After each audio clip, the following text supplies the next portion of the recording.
우리가 예수를 구주로 고백하고 구원을 받았을 때 우리는 영적으로 완전한 새로운 신분을 얻게 되었습니다. 허물과 죄로 죽었던 우리의 영이 살아나게 되고, 그래서 이제는 예수 그리스도의 영과 연합함으로 말미암아 하나님의 자녀가 되었습니다. 그러나 성도가 그리스도를 믿음으로 고백하고 영이 거듭났다고 해서 단번에 우리가 완전 무결할 상태에 도달한 것은 아닙니다. 비로소 거룩한 영적 성화의 출발선에 선 겁니다. 하나님과의 계약이 이제 시작이 된 것에 불과합니다. 그런데 예수 그리스도를 믿음으로 구원받았다는 종교 계획자들의 이 모토가 오늘날 완전히 사람들에게 거짓으로 이제 각인이 되어버렸습니다. 그거는 다름 아니라 예수를 믿음으로 구원이 완성됐다고 착각하게 만든 겁니다. 죄사함을 받음으로 말미암아 나는 오늘 죽어도 천국 간다는 그 고백 속에서 무슨 짓을 해도 천국 간다고 하는 그런 잘못된 자가 발전적인 타락한 구원론이 오늘 이 시대 어린아이, 청소년, 청년들에게 특별히 그게 강합니다. 여러분, 구원의 시작을 한 겁니다. 하나님과 인침을 받은 겁니다. 계약이 이제 유효하게 된 겁니다. 마지막 여러분이 그리스도 심판 때 들어가기까지 이기는 자가 되셔야 됩니다. 성령이 인치는 사람이 되어야 됩니다. 천사가 인정하는 사람이 되어야 된다, 그 이야기입니다. 이방인의 영은 이미 허물과 죄로 죽어 세상의 영과 공중 권세 잡은 자에 사로잡혀 있습니다. 그러나 우리는 예수를 구주로 모심으로 말미암아 주의 영과 연합하여 살아있는 영이 된 것은 사실입니다.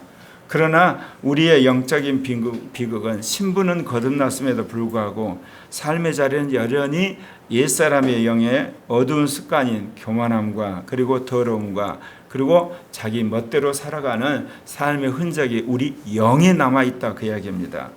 예수 영이 우리 영에 들어온 것은 분명하지만 가정과 일터와 사회 속에서 우리가 살아가는 삶은 어떻습니까? 심지어 교회 안에서도 불쑥불쑥 뛰어나는 완고한 고집들, 그리고 추한 욕망들, 그리고 조급한 혈기들, 이게 우리의 마음에만 있는 게 아니고 더러운 우리의 영에 있다, 그 이야기입니다.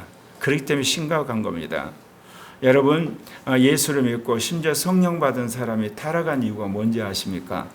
거듭난 영 안에 있는 이 완고함과 그리고 자기 멋대로 하고 싶은 것, 그리고 육신의 정욕들, 더러움이 완전히 씻어지지 않고 그것이 눌러져 있다가 점점 그게 자라서 마음을 점령하고 이성까지 점령해서 예수 그리스도를 배신하게 만들기 때문에 그렇습니다. 오늘 우리는 거듭난 성도의 영에 찾아오는 이 영적인 모습을 직면하고 그것을 극복해야 된다, 그 이야기입니다. 주님과 연합한 영을 가졌음에도 여전히 우리는 짓누르는 이 교만함, 더러움들, 그리고 또한 완악함들을 어떻게 하면 성령의 능력 안에서 완전히 깨끗게 하고 주님이 기뻐하는 자원하는 영, 정직한 영, 그리고 주님이 기뻐하는 온유한 영의 사람이 되어서 모두가 이기는 자가 되는가 하는 것입니다. 그래서 오늘 영적인 성장의 5단계를 통해서 교만한 영이 자원한 영으로 바뀌는 그런 하나님의 말씀을 여러분들에게 드리고자 합니다. 1단계, 성령 세례 때 받은 방언을 지속함으로 거듭난 영을 강화시켜야 합니다. 우리가 어떻게 해서 여러분 우리가 거듭나게 되죠? 사도행전 16장 31절에 있는 것처럼 주 예수를 믿으라, 그리하면 너와 내 집이 구원을 받으리라. 그 말을 듣는 순간, 예전에는 그 이야기를 귀로 그냥 흘러보냈는데 어느 날 갑자기 그것이 회개가 되고 믿어지게 된 겁니다. 그래서 여러분이 그 복음을 받아들일 때 로마서 10장 9절 12절에 나온 것처럼 내가 만일 내 입으로 예수를 주로 시인하며 또 하나님께서 그를 죽은 자 가운데 살리신 것을 내 마음에 믿어지면 구원을 받게 되고, 그리고 그것을 입으로 시인하면 이제 하나님께서 우리에게 구원을 인치는 그 놀라운 일이 이미 우리 안에 일어나게 됐습니다. 그래서 어떻게 됐습니까? 이제 우리는 물과 영으로 거듭나서 하나님 나라 생명책에 그 이름이 기록이 된 겁니다. 그 증거가 뭡니까? 사도행전 2장 4절에서 그들이 다 성령의 충만을 받고 그 영이 말하게 하심을 따라 다른 언어로 말하게 되더라.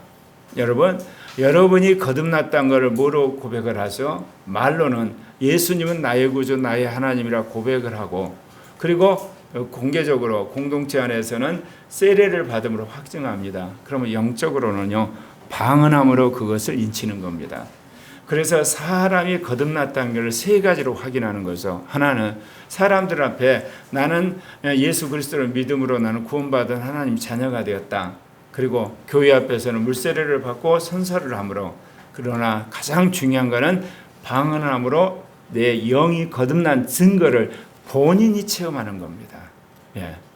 특히 오늘날처럼 육신적인 문화, 그리고 자유적인 문화, 그리고 주관적인, 그리고 온갖 이단적인 사설이 난무하는 시대에 있어서 여러분, 거듭난 증거가 뭐냐? 세 가지가 필요하지만 가장 중요한 방언함으로 영이 분명히 살아난 것을 체험하는 것이 무엇보다 필요합니다. 예전엔 교회에 나와가지고 물세례 받은 것도 좋겠어요. 그런데 그 물세례를 사람들이 건성으로 받고 그러고 나서 타락한 사람이 많아지니까 이제 시시 같은 선교단체에서 강조한 것이 뭐냐? 예수를 영접했으면 사람들한테 분명히 신앙 고백을 해야 된다. 예수님은 나의 구주고 나의 하나님이고 나는 예수를 말하며 죄산 받았다. 그렇게 고백을 했댔어요. 이제는 그것으로도 부족해요. 이제 당신의 영은 거듭났습니까? 그 거듭난 영 안에서 여러분 교통하고 있습니까? 다른 말로 말하면 여러분 방언하고 있습니다. 그것을 여러분들이 이제 확증하고 더 나아가서 내 영과 주님의 영이 교통하는 것을 여러분이 날마다 돌아보아야 됩니다. 그래서 이번 2026년 오순절 부흥회를 전후해서 우리가 그 강조했죠. 저녁에 살 때 우리의 오후 기간을 성령 안에서 이제 피드백하는 영적 피드백. 오늘 내 이성은 어땠는가? 오늘 내 양심은 어땠는가? 오늘 내 마음은 어땠는가? 나는 오늘 믿음으로 살았는가? 내 영은 어땠는가? 이 피드백 꼭 하셔야만 합니다. 그래야만 여러분의 신앙이 끝까지 여러분 보존이 되어서 이기는 자가 된다, 그 이야기입니다.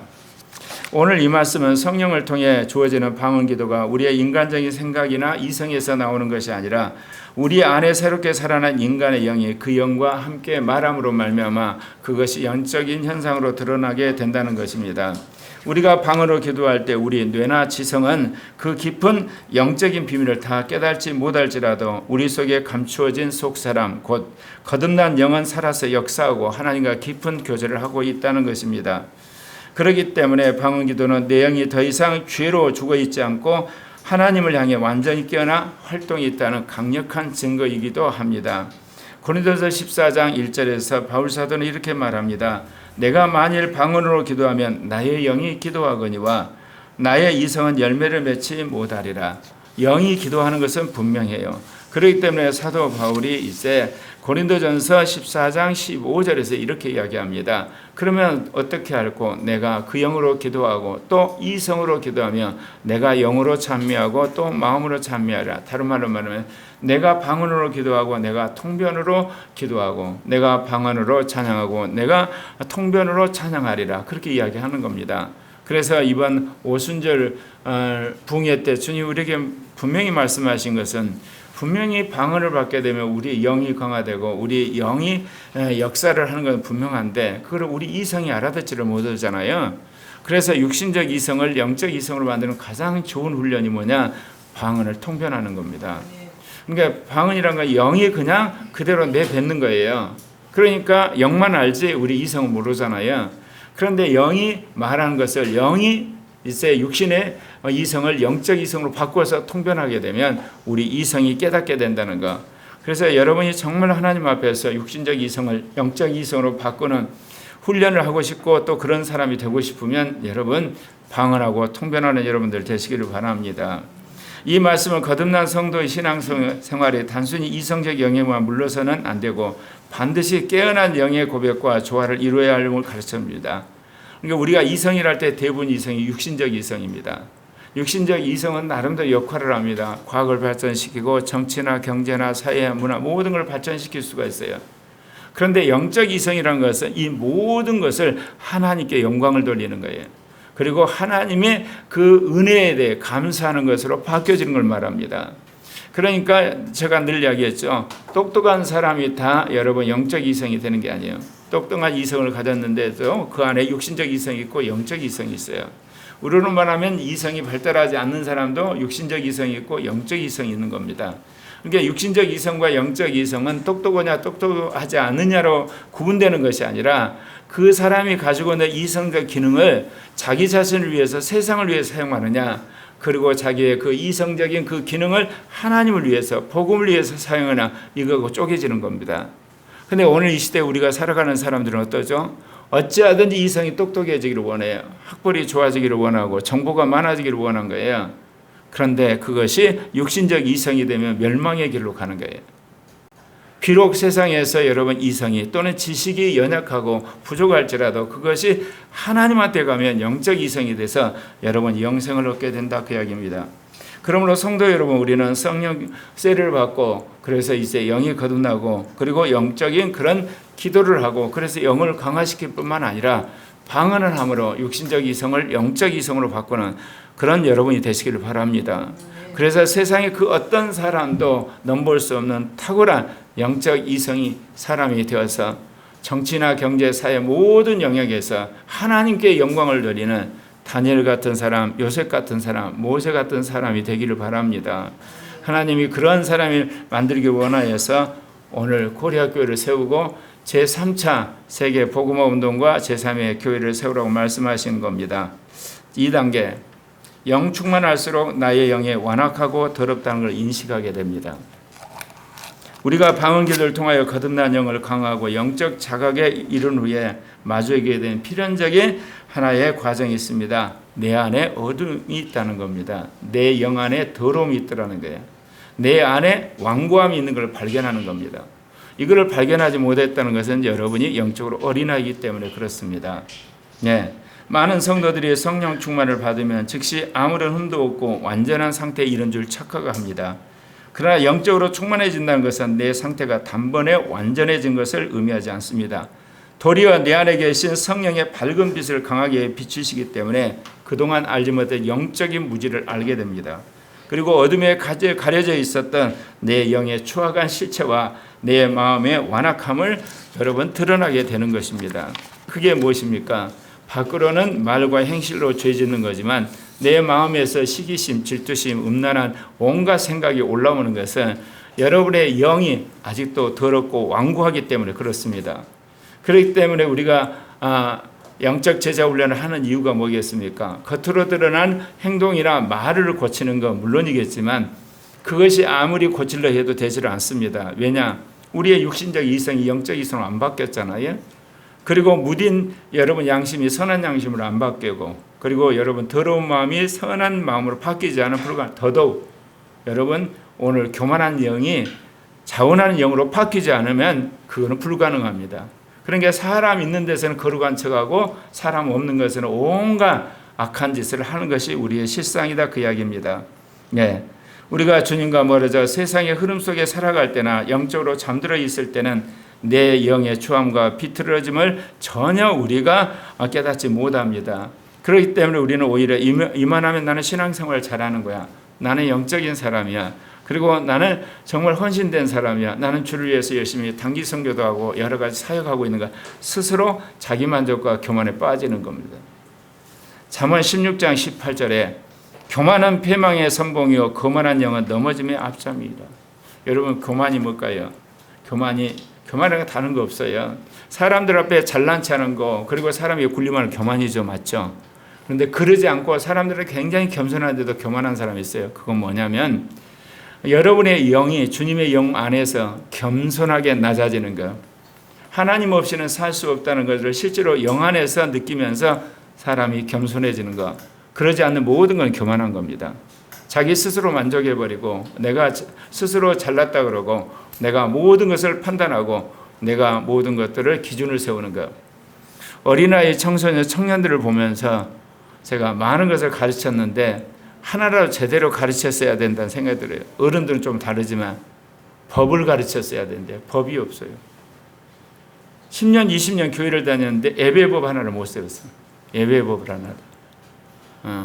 주일날도 자기 마음대로 이렇게 생활하는 거예요. 더더욱 기도법도 못 세우고, 그리고 우리가 말한 경건의 법도 세우지 못하고. 그럼 뭐냐? 형식만 있을 뿐이지 내용이 없다는 거예요. 그 이야기는 영이 완고하다는 겁니다. 여러분, 제가 이 말씀을 이제 배우면서 또 이렇게 준비하면서 저도 정말 크게 깨달았어요. 정말 여러분이 회개해야 될 게 무엇이 회개해야 되는 줄 아십니까? 영이 회개해야 돼요. 그런데 우리는 회개 그러면 행동으로 잘못한 거 회개하잖아요. 말 잘못한 거. 그리고 더 깊이 들어가면 육신적 이성이라는 걸 회개할 줄도 몰라요. 양심이 무딘 걸 회개하지도 못하고. 마음 회개. 그 다음 뭐야? 불신앙으로 사는 거 회개하는데 정말 중요한 것은 영을 회개하는 겁니다. 그래서 영이 바뀌어야만 사람이 근본적으로 바뀌는 겁니다. 우리가 더욱 간절히 기도의 자리에 나가고 영의 충만을 구하며 하나님의 보좌 앞으로 가까이 가면 갈수록 거룩하신 하나님의 영광 앞에서 비로소 자신의 참모습을 직시하게 되는 겁니다. 칠흑 같은 어둠 속에서는 온갖 먼지와 더러운 찌꺼기가 보이지 않죠. 강력한 태양빛이 방안을 비칠 때 비로소 공기 중에 작은 먼지가 보이는 것처럼 똑같습니다. 우리가 영 충만을 구하고 내 속에 숨겨진 그런 뿌리들을 우리가 비로소 발견하게 되고 그 교만함과 자고함과 그리고 완고한 흔적들을 우리가 발견하게 된다, 그 이야기입니다. 역설적인 이야기죠. 내가 거룩한 사람이 되고 싶고 내가 성령 충만한 사람이 되고 내가 진실한 사람이 되려고 했는데 거꾸로 결과적으로 뭐냐? 나의 더러운 면들, 추악한 면들, 나의 완악한 면들이 우리 안에 이제 드러나게 된다는 겁니다. 이런 내면의 어두움은 결코 인간의 지성이나 도덕적인 자아의 성찰로 발견할 수가 절단코 없습니다. 오직 사모하는 심령 위에 임하는 성령의 강력한 빛을 통해서만 알게 되는 겁니다. 그러니까 사람들은 겸손하다고, 사람은 참 지혜롭다고, 사람이 거룩하다고 그러고 신앙이 좋다고, 그런데 자기는 성령의 조명 안에서 얼마나 자기가 악하고 교활하고 교만한 것을 자기가 알게 되는 거예요. 하나님 앞에서. 잠언 16장 2절에 사람의 행위가 자기 보기에는 모두 깨끗하여도 여호와는 영을 감찰하시느라. 코리아 교회 어린아이들, 청소년, 청년들이 걸려있는 병이 이 병입니다. 다른 청소년들이나 다른 청년들이나 어린아이 비교했을 때 비교적 그래도 착한 사람들이에요. 괜찮은 사람들이에요. 그건 인정해요. 그런데 자기 보기에는 깨끗하여도 여호와는 영을 감찰하느냐. 이 말씀 아래서 자기 스스로 내려놓고 굴복하지 않는다는 거예요. 그러면 세상의 사람이나 지금 있는 여러분이나 똑같은 사람인 거예요. 왜냐하면 우리의 변화가 어디까지 가야 됩니까? 변화는 영이 변화되는 것까지 가셔야 돼요. 그리고 믿음으로 사는 것까지 가셔야 돼요. 그러지 않으면 말짱 도루묵이어서 여러분도 세상 사람과 똑같이 되는 거예요. 그 대표적인 인물이 누구예요? 사울이 왕이 될 때 얼마나 겸손했습니까? 그리고 사울이 얼마나 민족을 사랑했습니까? 근데 왕이 되고 나서 그가 교만의 극치를 달리다가 결국은 하나님으로부터 버림을 받게 되고 블레셋 군대에 의해서 비참한 죽음을 당했죠. 성경은 사울왕을 모델을 통해서 우리에게 그렇게 말하고 있는 것입니다. 예. 이 구절은 인간의 자기 기만성을 날카롭게 지적하고 있습니다. 사람은 본능적으로 자신의 행위를 합리하기 때문에 자기 눈에는 모든 동기와 행동이 다 깨끗해 보이고 정당하게 돼 보입니다. 온 우주의 통치자신 하나님께서 겉모습이 아닌 그 행위를 만들어내는 근본적인 영의 상태를 정밀하게 진단하고 저울질하실 때 여러분은 어떻다고 생각합니까? 여러분, 자기를 자꾸 변호하고 자기 옳다고 주장하는 사람, 그거는 영이 교만하기 때문에 그렇습니다. 자고하기 때문에 그렇습니다. 그리고 영이 자기 만족적이기 때문에 그래요. 그래야만 자기가 살아있다고 생각해요. 여러분, 자고하고 그리고 자기 중심적이고 교만한 영이 아니라 겸손한 영이 되셔야 돼요. 그러면 그 영을 누가 채우겠습니까? 주님의 영이 채우시는 거예요. 여러분이 영이 낮아지게 되면 거기에 주님의 영이 역사를 하는 거예요. 여러분이 정말 모든 것들을 주님 앞에 내려놓으면 그 자리를 누가 채워? 주님의 영이 채우신다니까요. 그러면 주님이 이끌어가는 사람이 된다는 겁니다. 그런데 우리는 그 자리를 내가 하려고 그래요. 내가 이게 앞서려고 그러고 나를 주장하려고 그러죠. 그리고 그 뿌듯함 속에 살려고 하는 것, 이것이 오늘 이 시대 MZ세대의 특징이에요. 교회 공동체 안에서 어떤 성도가 열심히 봉사하고 구제를 행할 때 겉으로는 하나님을 위한 헌신처럼 보여 모두의 칭찬을 받았을지라도 여호와의 감찰기 앞에서 그것이 진짜 주를 위한 것인지 아니면 자기 이름을 드러내기 위한 것인지 주님께서는 그의 교만함과 명예욕을 주님이 낱낱이 지적하신다 그 이야기입니다. 잠언 20장 27절에 사람의 영은 여호와의 등불이라 사람의 깊은 속을 살피느니라. 네. 사람의 영이 여호와의 등불이에요. 그 등불이 어때야 되게 언제 밝혀질까요? 겸손할 때, 온유할 때, 낮아질 때, 자원할 때. 그럴 때 그 등불이 여러분 밝게 빛나고 거꾸로 여러분이 교만하고 자고할 때, 자기 만족적일 때, 그리고 자기를 드러낼 때 그 등불은 깜빡깜빡 꺼져간다는 사실입니다. 여러분 겉으로 드러나는 행동이나 말이나 그리고 여러분 가지고 있는 어떤 이성적인 지식에 현혹되지 마십시오. 속 사람의 저 깊은 곳에 있는 여러분의 마음, 믿음, 특별히 영에 집중하는 여러분 되시기를 바랍니다. 우리가 이 정밀한 진단 앞에 정직할 수 있는 것은 살아계신 성경의 말씀을 통해서 우리의 영이 샅샅이 감찰하신 하나님의 영으로 말미암아 우리가 회개하고 그분의 도우심을 요청하기 때문에 그렇습니다. 하나님께서는 우리의 내면의 가장 깊은 것까지도 조명하시고 인간의 영을 여호와의 등불로 삼으셨다 그 이야기입니다. 여러분 밖에 보이는 등불이 아니라 여러분 영 안에 있는 여호와의 등불, 그것을 따라 살아가는 사람이 이기는 자가 되고 14만 4천이 된다 그 이야기입니다. 아무리 깊은 어둠 속에 감춰둔 은밀한 죄악과 조급함을 이라 할지라도 하나님의 말씀이 선포되고 하나님의 영이 우리를 찔를 때 우리가 어김없이 그러한 잘못과 우리의 연약함을 토로하도록 주님께서 역사하시는 겁니다. 하나님의 때를 기다리지 못하고 내 혈기의 감정대로 교회 일을 밀어붙이고 그것을 거룩한 열정으로 포장하지만 여호와의 등불 앞에서는 그것이 단지 영의 조급함과 그리고 교만함의 불과함이 드러날 때가 옵니다. 우리는 이처럼 내 생각의 위선을 벗겨내고 나의 진짜 영적 성적표를 들고 감찰하시는 하나님 앞에 정말 정직하게 그리고 서야 될 때가 옵니다. 그렇기 때문에 이 땅에 사는 날 동안 여러분 무엇보다 여러분의 영을 여러분이 감찰하는 여러분 되시기를 바랍니다. 근데 그걸 어떻게 하느냐? 여러분의 영의 음성을 들여야만 그 영이 여러분의 영을 감찰한 결과를 가르쳐 주시는 겁니다. 구원받은 백성이면서도 내 안에 교만함과 자곰을 제한하지 못하면 영적 군대요 영적인 전사로서 주님의 일을 위해서 쓰임받기보다는 거꾸로 마귀의 도구가 되어버린다는 겁니다. 실제 목회 현장에서 그리고 그리스도인의 삶에 있어서 수많은 사람이 넘어지게 된 이유가 뭡니까? 여러분 겉으로 드러나는 업적이나 그 말을 볼 때는 참 크리스찬답지만 그의 영은 교만한 영이라는 거예요. 그의 영은 자고하는 영이고 그의 영은 탐심의 영이에요. 그의 영은 높아지고자 하는 그런 영으로 가득 차 있으니 때가 되니 마귀가 그 영을 움직여서 그 사람을 넘어뜨리는 것은 식은죽 먹기보다 쉽게 된다는 겁니다. 고린도후서 7장 1절에 이렇게 이야기합니다. 성도들에게 거룩함으로 초대를 선언합니다. 그런즉 사랑하는 자들아 이 약속을 가진 우리는 하나님을 두려워하는 가운데서 거룩함을 온전히 이루어 육신과 영의 온갖 더러운 것에서 자신을 깨끗게 하자. 여러분 거듭났는데 무슨 육신과 영의 더러움이 있다고 이야기하면 있습니다. 우리가 영이 하나가 아니에요. 영이라고 하는 큰 방 안에 그 거듭난 영 안에 주님의 영이 들어와 있는 거고 그 주변부는 여러분 얼마든지 교만할 수 있고 더러울 수도 있고 추악할 수도 있고 교만하고 조급할 수가 있는 거예요. 여러분 마음도 마찬가지예요. 마음 안에 성령이 내주했지만 그 성령이 내주한 자리 위에 주변에는 얼마든지 온갖 잡생각과 더러운 생각, 추악한 생각, 하나님을 거역한 생각이 가득 차 있는 거예요. 이게 그걸 옛사람의 생각이라 그래요. 우리가 착각하고 있는 거예요. 여러분. 예. 양심도 마찬가지예요. 어느 부분은 선해요. 근데 어느 부분은 정말 악독이에요. 예. 우리 양심이 선하다 그러면 다 선해진 줄 알아요. 선한 부분만 있는 거예요. 악한 부분이 있어요. 그런 걸 보면 사람 눈물도 피도 없을 만큼 사람의 악독한 면이 나타나요. 크리스찬들 안에. 이성도 마찬가지예요. 예수를 믿고 나서 방언을 하면서 영적 이성으로 바뀌는 부분이 있어요. 그러나 여전히 육신적 이성이 있어요. 옛사람의 이성이 있어요. 자기 멋대로 하는 이성이 있어요. 근데 마귀가 거기를 가지고 장난을 치는 거예요.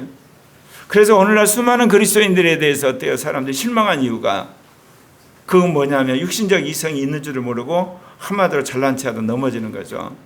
무딘 양심들, 더러운 마음들, 그다음 거짓된 믿음. 더더욱 오늘 우리가 말하는 이 교만한 영, 그다음에 거만한 영, 잘못된 영들이 우리를 넘어지게 한다는 거죠. 사도 바울은 육신과 영의 온갖 더러운 것에서 자신을 정결하게 하자고 외치고 있습니다. 이거는 불신자가 아닙니다. 신자에게 한 이야기입니다. 여러분, 거듭나지 않는 사람이나 거듭난 사람을 향해서 이야기를 하는 겁니다. 죄악된 세상과 타협할 때 영적 오염된 이 더러움이 수시로 우리 마음을 뚫고 영까지 들어와서 우리를 오염시키게 합니다. 겉으로는 경건하게 주일 예배를 드리고 거룩한 찬양을 부르고 마음속 깊이 이웃을 향한 사랑을 이야기를 하지만 실질적으로는 그 영은 그렇지 않다는 거예요. 더더욱 고려교회 미래세대 주일 예배마저도 못 드려요. 자기 멋대로 신앙을 재단하는 거예요. 그리고 자기는 영적인 사람이고 자기는 거듭난 사람이고 자기는 하나님의 사람이고 자기는 어떻게 보면 믿음이 있다. 뭐로 증명할 겁니까? 여러분, 정말 영에서부터 마음에서부터 회개하셔야만 하는 겁니다. 3단계, 내 영의 추억함과 더러움을 통해 잡아갈 때 성령이 깨끗하게 하십니다. 내 영의 추억함과 더러움이에요. 여기서 마음의 추억함과 더러움을 이야기하는 거 아니에요. 그보다 더 깊은 내 영의 추억함과 더러움을 통해 잡아갈 때 성령이 깨끗게 하신다는 겁니다. 성령의 밝은 조명 아래 내 영에 숨겨진 위선과 옛 구습의 찌꺼기를 발견한 성도가 나아갈 다음 단계는 무엇이겠습니까? 그 추억함과 더러움을 하나님 앞에 사람 앞에 숨기지 말고 하나님 앞에 나가 철저히 쏟아붓는 통해 자복이 필요합니다. 왜 내가 지난 세월 동안 성령 세례 받은 44년 동안 내가 이렇게 변화가 더뎠을까 보니까 영이 통해 자복한 걸 내가 깊이 몰랐어. 이성을 뜯어고치려고 하고 양심을 선하게 하고 마음을 깨끗게 하고 믿음을 살자고 이야기는 했는데 영이 통해 자복해야 된다는 걸 깊이 모르는 거예요. 내가 주식에서 망해가지고 내 인생에서 정말 허망했을 때 안에서 내 영이 흐느낀 걸 내가 경험한 적이 있어요. 그러면서 하나님이 나를 박살을 내버렸지. 그런데도 나는 그때뿐으로 이제 끝난 거 생각해요.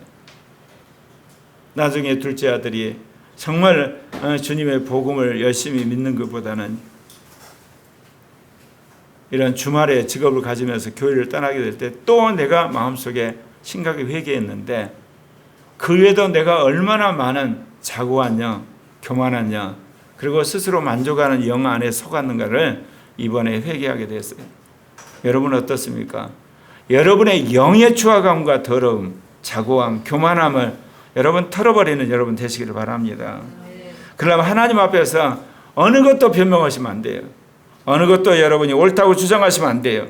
그 뒤에 여러분 악한 영이 여러분의 영이 그야말로 깨끗해지고 거룩해지고 온전해지지 못하도록 딱 붙들고 있는 겁니다. 우리는 흔히 거듭난 신분이라는 겉모습에 도취하여 내면의 부패함을 덮어두려 하지만 성경은 하나님이 원하신 진정한 신앙의 돌파가 어디서 시작되는지 분명히 이야기합니다.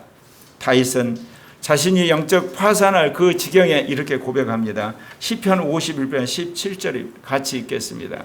하나님의 구하시는 제사는 상한 심령이라 하나님이 상하고 형의 마음을 주께서 멸시치 아니하시다. 저 구절을 우리는 읽고 끝나버려요. 하나님이 구하는 제사가 뭐예요? 짐승과 그리고 소와 양이 드리는 제사가 아니라는 거예요. 상한 심령이라는 거예요. 상하고 통해한 심령을 주님이 결단코 멸시하지 않아요. 이 말씀은 우리가 하나님 앞에 나아갈 때 난 이렇게 할 필요가 없다고 하는 영적인 가식과 포장의 옷을 완전히 벗어버리고 발가벗은 모습으로 하나님 앞에 가서 여러분 통회하고 자복하는 심령이 되시라 그 이야기입니다. 세상 사람들은 자신의 가치와 의로움을 증명하기 위해 유행어를 그리고 스스로 대단한 존재라고 이야기하고 논리적으로 그런 무장하고 특별히 언제 그렇습니까? 선거 때. 지금 한국이 갈수록 이렇게 더러워져요. 저는 젊은 날에 9년을 학생운동한 사람이에요. 나는 그런 민주화 운동한 사람은 그들이 양심 있는 줄 알았어요. 이들이 타락이 오니까 주사파 공산주의자가 되고 민주공산주의가 되고 신공산주의가 돼서 이번에 이제 민주당하고 국힘당 수많은 지방선거 후보자들이 나는 어느 쪽이 압도적으로 전과자가 많은 줄 아세요? 더불어민주당이에요. 그럼 뭐를 말하느냐? 사람이 한때 그렇게 독재에 투쟁하기 위해서 감옥도 가고 그리고 수많은 사람들에게 두들겨 맞기도 하고 그랬지만 그들이 권력을 잡고 나서는 더 부패해지는 거예요. 인간이 그러는 거예요, 여러분. 근데 국민들은 속아서 그럴싸한데 이런 보십시오. 그리스도인은 더더욱 그러는 거예요. 그리스도인도 나는 예수를 믿어 죄 사함 받다는 그런 고백 속에서 온갖 여러분 안에 있는 그런 잡스러운 것, 더러운 것, 추악한 것, 이기적인 것, 시기하는 마음을 완전히 여러분 떨쳐버리고 그걸 담고 다녀요. 더더욱 영이 그렇다는 겁니다, 지금. 네. 내 힘으로 온전해지는 교만을 내려놓고 감출 수 없는 내 영의 조급함과 더러운 욕망을 있는 그대로 인정하며 상한 영으로 눈물을 흘리며 비로소 하나님 앞에 나아가 전적인 자비와 긍휼을 구하는 여러분 되시기를 바랍니다. 시편 34편 18절에 여호와는 마음이 상한 자에게 가까이 하시고 중심에 통회하는 자를 구원하시도다. 주님이 하시는 말씀이에요. 난 특별히 우리 어린아이들, 청소년, 청년들이 이 말씀을 깨닫고 살았으면 해요. 물론 이 시대, MZ 시대의 문화와는 전 다르죠. 돈 많이 벌어서 편안하게 살고 좋은 대학 나와서 나름대로 좋은 직장 다니고 그리고 나름대로 외모 고쳐서 사람들이 정말 예쁘다고 칭찬 듣고 그러면 괜찮은 사람이라고 생각하는 스스로를 속이는 특별히 크리스찬도 똑같이 그 문화를 따라가요. 우리는 우리의 영을 받아야 돼요. 하나님은 마음이 상한 자 그리고 중심에 통회하는 자를 기뻐한다는 그 말씀을 우리가 받아들여야 돼. 우리는 거꾸로 생각해요. 마음이 기뻐하는 자, 마음이 흡족한 자, 마음에 만족이 있는 자. 여러분 통에 자복하는 그 심령을 보시고 성령이 여러분을 위로하실 때 기뻐하고 즐거워하는 건 정상이지만 여러분 안에 있는 악한 생각, 더러운 생각, 인본적인 생각, 자기 중심적인 생각이 가득한데도 불구하고 외적인 것 때문에 즐거워하고 기뻐 즐거워하는 건 스스로 속이는 겁니다. 이사야 57장 15절에도 지존무성하신 하나님께 통회하고 영이 겸손한 자와 함께 거하나니 이는 겸손한 자의 영을 소성케 하며 통회하는 자의 마음을 소성케 한다고 분명히 말씀하고 있습니다. 사랑하는 형제 자매 여러분, 내 영이 어떤 영인가, 내 마음이 어떤 마음인가 스스로 돌아보시기를 바랍니다. 이사야 66장 2절에도 주님은 물은 마음이 가난하고 영에 통회하며 나의 말을 인하여 떠는 자 그 사람은 내가 공고하려니라 이렇게 분명히 말하고 있습니다. 우리가 내면의 교만함을 정직하게 시인하고 자복하며 통회하는 심령으로 엎드릴 때 성령께서 보혈의 능력으로 우리의 영의 온갖 더러움을 깨끗하게 씻어줄 줄 믿습니다. 4단계, 이 단계가 정말 중요합니다. 하나님께 정직한 영과 자원한 영으로 바꿔달라 기도를 하셔야 됩니다. 저절로 여러분이 자원한 영이 되고 여러분이 깨끗한 영이 되고 신실한 영이 되는 게 아니에요. 교회에 와서 여러분이 말씀을 들어서 은혜를 받았다. 그 믿음만 유지하는 거예요. 여러분 마음 안에 있는 자고한 마음, 더러운만 추악한 마음 그대로 있어요. 영 안에 있는 자고한 영, 더러운 영 그건 그대로 있는 거예요. 여러분 안에 와 계신 성령과 여러분 거듭난 영 안에 계신 영 안에 여러분이 기도를 하셔야 돼요. 주님 어떤 경우라도 나는 거짓말을 하지 않고 거짓된 생각하고 정직한 영이 되게 해달라고 자원하는 영이 되게 해달라고 온유한 영이 되게 해달라고 정말 주님 앞에 긍휼히 여겨지는 영이 되라고 여러분이 기도를 하셔야 돼요. 왜 그러냐면요, 하나님은 인격적인 분이에요. 여러분이 여러분의 영과 마음 안에서 여러분 주장을 하게 되면 성령이 어떻게 할 수가 없어요. 여러분이 옳다고 계속 주장하는데 어떻게 그거를 성령이 뚫고 들어가나요? 그러시지 않는다니까요. 여러분이 인정을 해야 돼요. 나는 거짓된 영입니다. 나는 항상 완악한 영입니다. 나는 이게 교만한 영입니다. 자고한 영입니다. 잘난치 않은 영입니다. 나는 칭찬 듣기를 원하는 영입니다. 인정하고 주님 이거 왕창 바꿔주십시오. 나는 그런 영의 사람이 되기를 원합니까? 할 때 성령이 안에서 여러분을 바꾸신다 그 이야기입니다. 시편 51편 10절에 12절 바울이 비틀어진 자신의 영적 체질 갱신을 위해서 피를 토하시 부르짖는 이야기 하시죠. 우리아 안에 바세바를 범하고 그의 들통나무가 우리아를 전쟁에 보내가 죽여버리고 나서 그가 깨달아서 여러분 다윗이 그렇게 죄하는 건 죄 짓는 걸 우리는 손가락질하죠. 근데 왜 하나님이 그것을 그렇게 성경에 기록해 놨을까요? 너희들은 그런 죄를 안 지어도 너희들 똑같다는 거예요. 차라리 다윗이 그런 죄를 짓고 나서 하나님의 기도하는 걸 하나님 너무 기뻐해서 그걸 성경의 정경으로 기록하게 하신 거예요. 하나님이여 내 속에 정한 마음을 창조하시고 내 안에 정직한 영을 새롭게 하소서. 나를 주 앞에 쫓아내지 마시며 주의 영을 내게서 거두지 마소서. 주의 구원의 즐거움을 내게 회복시키고 자원하는 영을 주사 나를 붙드소서. 여러분 이런 기도 해보신 적 없으시죠? 그러면서 우리는 다윗을 손가락질해요. 다윗은 죄를 지었지만 이 기도를 했어요. 그래서 자원한 영이 되고 깨끗한 영이 되고 진실한 영이 돼서 역사에 남는 선지자이자 왕이 됐어요. 여러분 어떠시나요? 우리아의 아내 같은 그런 사람들을 범하고 죽이는 안 했어요. 그러나 여러분 자고한 영이요, 육신적인 영이요, 만족하는 영이요, 그리고 자기 멋대로 하는 영으로 살고 있으면 여러분이 더 하나님 보시기에 껄끄러운 존재라는 사실입니다. 다윗은 바세바를 범하고 그를 감추기 위해서 중직한 신하 우리아까지 죽이는 처절한 죄악 속에서 자신의 힘으로는 이 더러운 영을 깨끗게 할 수 없다는 것을 뼈저리게 깨달았습니다. 그가 영적 파산 상태에서 발견한 영적인 원리는 위로부터 새로운 창조의 영이 임해야 된다는 것을 알았다는 거예요. 네. 여러분 잘하는 것도 중요하지만 여러분 못할 때 어쩌면 여러분은 더 도약할 수 있는 기회가 돼요. 이게 기독교의 놀라운 혁명적인 힘인 거예요. 내 죄악을 알았으니까, 내 악함을 알았으니까, 내 모자람을 알았으니까, 내 실패함을 알았으니까 누구만 붙들게 돼 있어요? 하나님만 붙들게 되는 거예요. 내 동기들의 목사 중에 어떻게 보면 노회장 하는 사람도 있고 총회장 나 올라가는 사람도 있고 그 다음에 이게 담임 목사에 한 사람들 많아요. 그런 의미에서 보면 나는 어떻게 보면 실패한 목회자라고 할 수 있지. 개척한 데 31년 동안 항상 32명 갖고 목회했으니까 그런 나는 시켜했다고 생각 안 해요. 내 연약을 하나님께서 완전히 직시하게 해서 정말 거룩하게 만들고 나의 못난 것을 주님 인정하게 해서 주님만을 붙든 사람을 만드셨기 때문에, 그리고 이것을 하나님이 비록 오랜 세월이 흘렀지만 이제 그거를 드러내어서 한국교회를 개혁하고 아시아교회를 개혁하고 세계교회를 개혁하게 하실 날이 있을 거라 저는 확신하기 때문에 그렇습니다. 에스겔 선지자는 역시 영의 근본적인 리모델링을 이렇게 촉구합니다. 에스겔 18장 31절에 너희는 범한 모든 죄악을 버리고 마음과 영을 새롭게 할지어다. 이스라엘 족속아 너희가 어찌하여 죽고자 하느냐. 우리는 돈을 추구합니다. 명예를 추구합니다. 그리고 안목의 정욕, 늘 핸드폰 보는 거, 그리고 친구들과 노는 거, 먹는 거. 여러분의 영과 마음이 새롭게 되는 걸 원하십니까?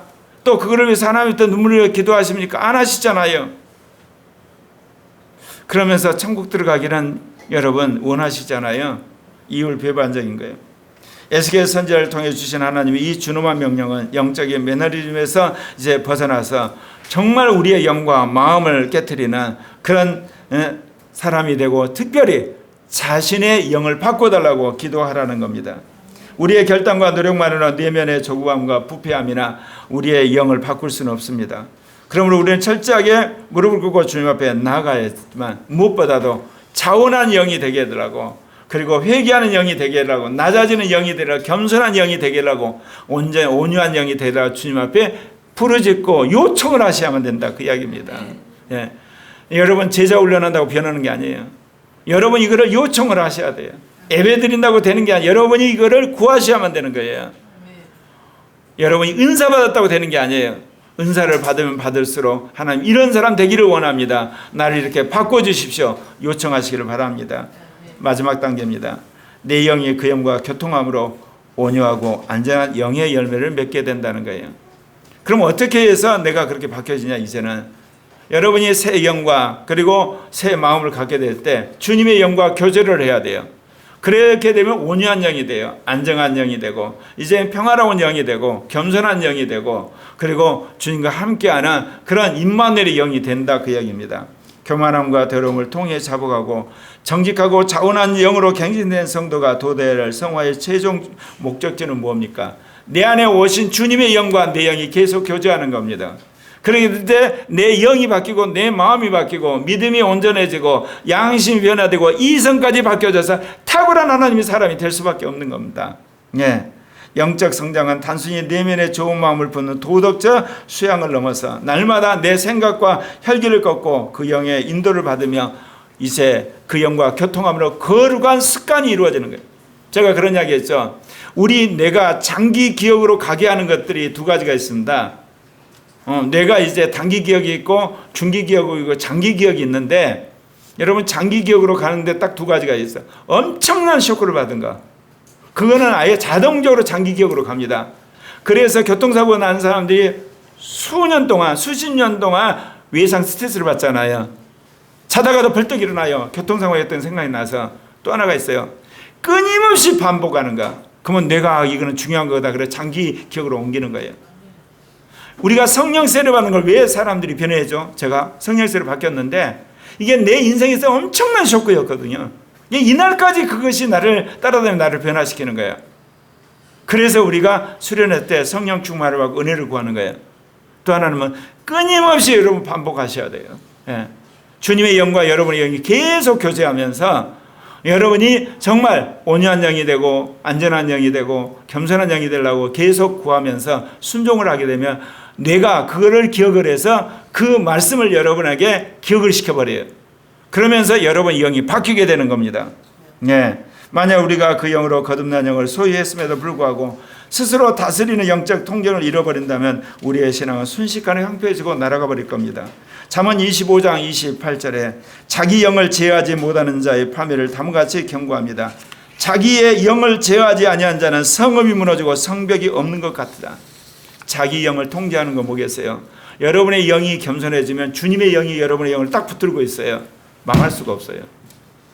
여러분의 영이 온유하면요, 주님의 영이 딱 붙들기 때문에 혈기를 부릴 일이 없어요. 그러니까 결정적 실수를 할 리가 없죠. 그렇기 때문에 여러분의 영이 바뀌어야 되는 거예요, 여러분. 예. 여러분의 영이 깨끗한 영이 딱 되면 주님의 영이 딱 붙들거든요. 그러니까 어때요? 우리가 말하는 음란한 짓을 해가지고 불륜져서 망할 일이 없어요. 술 취해서 망할 일이 없어요. 영을 붙들고 마음을 붙드는데 그 사람이 어떻게 타락을 해요? 여러분이 하는 모든 범죄는 실은 우리의 입과 우리의 손으로 우리의 발로 하는 몸으로 하는 것 같죠? 아니에요, 여러분. 인간의 중심이라는 것은 마음과 영이에요. 거기에 전부 다 우리의 악한 생각들, 더러운 생각들이 있어가지고 그것이 우리의 양심을 통과하고 이성을 통해 가지고 밖으로 나오는 거예요. 그러니까 우리를 근본적으로 고치고 새로운 사람 만들기 위해서 주님이 어떻게 하셨나요? 마음의 성령을 부으시고 죽은 영을 살려서 그 영 안에 주의 영이 들어온 거예요. 그렇다면 우리가 변화를 하려면 어디서부터 변해야 되겠어요? 내 영부터 바뀌어야 되는 거예요. 그리고 믿음이 바뀌고 마음이 바뀌고 양심이 바뀌고 이성이 바뀌면 온전한 사람이 되어버리는 거예요. 네. 여러분 축복을 받을 수밖에 없고 여러분 승리할 수밖에 없고 여러분 성공할 수밖에 없어요. 여러분 사람들 인정받을 수밖에 없는 거예요. 잠언 기자는 자기 영의 분노와 조급함, 교만함을 스스로 다스리지 못하고 표출하는 그런 사람은 외적의 침입을 막는 방어선처럼 무너지고 만다는 것입니다. 영의 제어 장치가 고장이 나고 그러면 그 자리에 원수 마귀가 들어와서 여러분을 흔들게 되면 여러분은 속수무책으로 당하게 되는 겁니다. 아무리 은혜를 많이 받았고 거듭난 영을 소유해서도 육신을 제어하고 영의 법에 순종하지 아니하면 여러분은 어느 순간 멸망의 자리에 가게 된다는 것입니다. 성도는 언제든지 무너질 수 있습니다. 성숙한 성도는 난 회개할 것이 없으라고 말하지 않습니다. 돌아보아서 여러분이 정말 회개해야 될 것, 회개할 뿐만 아니라 행동을 회개할 뿐만 아니라 여러분 이성을 바꾸고 그걸 합리화시키는 여러분 영과 마음까지 여러분 고치는 사람, 그런 사람이 이기는 자가 되는 겁니다. 에스겔 36장 26절 27절에 또 새 영을 너희 속에 두고 새 마음을 너희에게 주되 너희 육신에서 굳은 마음을 제거하고 부드러운 마음을 줄 것이며 또 내 영을 너희 속에 두어 너희로 내 율례를 행하게 하니 너희가 내 규례를 지켜 행할지라. 주님께서 우리 안에 들어오신 목적이 그래요. 부드러운 마음을 주고 영을 새롭게 해가지고 주님의 법을 지키고 율례를 지키게 하셨다는 거예요. 이 말씀을 우리가 날마다 죽이고 영을 다스릴 수 있는 힘이 어디서 오는가를 명확히 보여줍니다. 우리의 결단이나 노력만으로는 내면에 완고하고 굳은 마음을 깨뜨릴 수 없다는 거죠. 그러나 하나님께서 우리 속에 새 영을 두시고 새 마음을 창조하심으로 우리를 짓누르고 있는, 그리고 우리를 끌고 가는 교만한 영들, 더러운 영들, 구습의 모든 것들이 이제 사라지게 되고 우리는 온유한 영이 되고 거룩한 영이 되고 진실한 영의 사람이 되는 겁니다. 이러한 약속의 성취와 자기 부인을 통해 마침내 도달한 성화의 최종적 모습, 오늘 읽은 베드로전서 3장 3절과 4절에 나옵니다. 너희의 단장은 머리를 꾸미고 금을 차고 아름다운 옷을 입는 외모로 하지 말고 오직 마음에 숨은 사람을 온유하고 안정한 영이에요.